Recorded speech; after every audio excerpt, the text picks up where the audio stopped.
Hello internet people. In this video I'll explain what is domain, subdomain and add-on domain. Tips with punch. Alright, a domain is part of the address you type into browsers when you visit any website. For example, KFC's domain is kfc.com. Now I want some chicken. I'll be right back.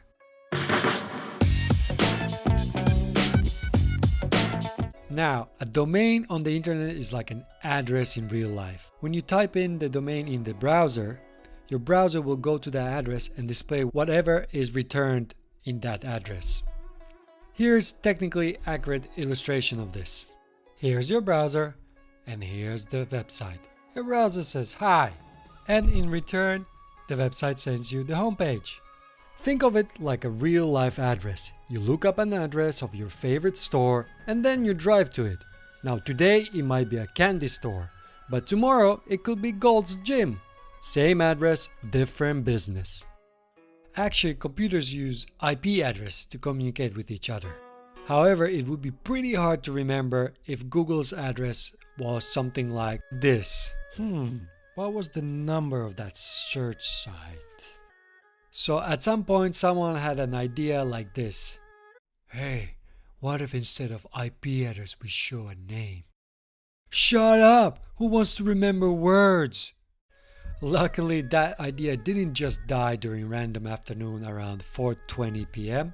and now the domain names are used to identify different pages. A domain can be any letter or number, but I would keep it as simple as possible when choosing your domain name.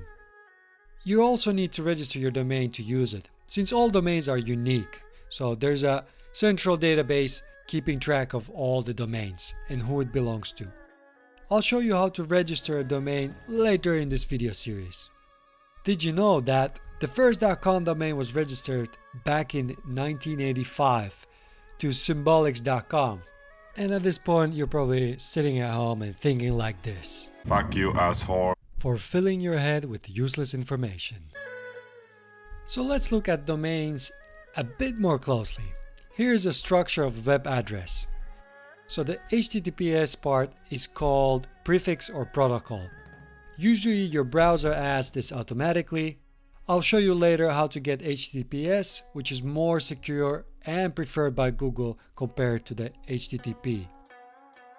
Next is the blog part, which in this case is a subdomain, and usually it's www, but you can also have other words. When you buy a domain, you can have multiple subdomains. It doesn't cost you any extra. In general though, when you get started, you don't really need any subdomains.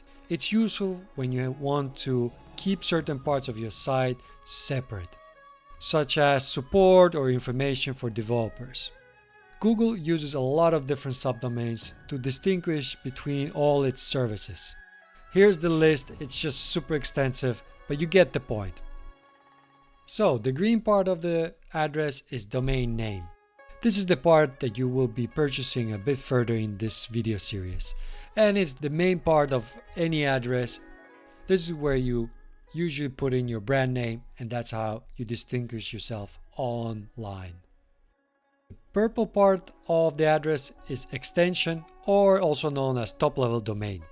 This can be .com, .net, .io, or even .pizza or .rock, and obviously .sexy. Brought to you by Sexy Bill, cuddling a computer.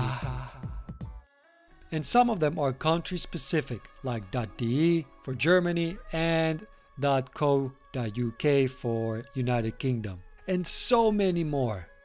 Choosing this correctly is really important, and again we'll cover this later in this video series.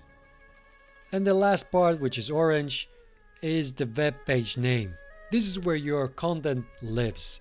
You can have multiple subfolders, but in general, the shorter you keep your URLs, the better it is for SEO and easier for users to navigate. Another term that was confusing me for a long time is add-on domain. In shared web hosting, every account is associated with the primary domain. It's usually the first domain you purchase, and all the domains you buy after that point and use on the shared hosting will be add-on domains. For example, my main domain is punchsalad.com, but on the same web hosting I can have more than one domain. Obviously you have to pay for this, but that's besides the point. So any domain that I register after the first one will be an add-on domain. That's all it is. It's just a way for hosting providers to identify the primary domain and then the add-ons. Technically they are the same and you can do the same things with both types. In the next video we will look at how to pick a domain like a boss. My name is Robert, and if you're looking to master the digital world while getting entertained, this is the channel for you. So hit that subscribe button and find the bell icon so that you get notified about new videos. And as a next video I recommend you checking out how to pick a domain. Or if you want to skip directly to building your WordPress website, check out the second video. Whoosh!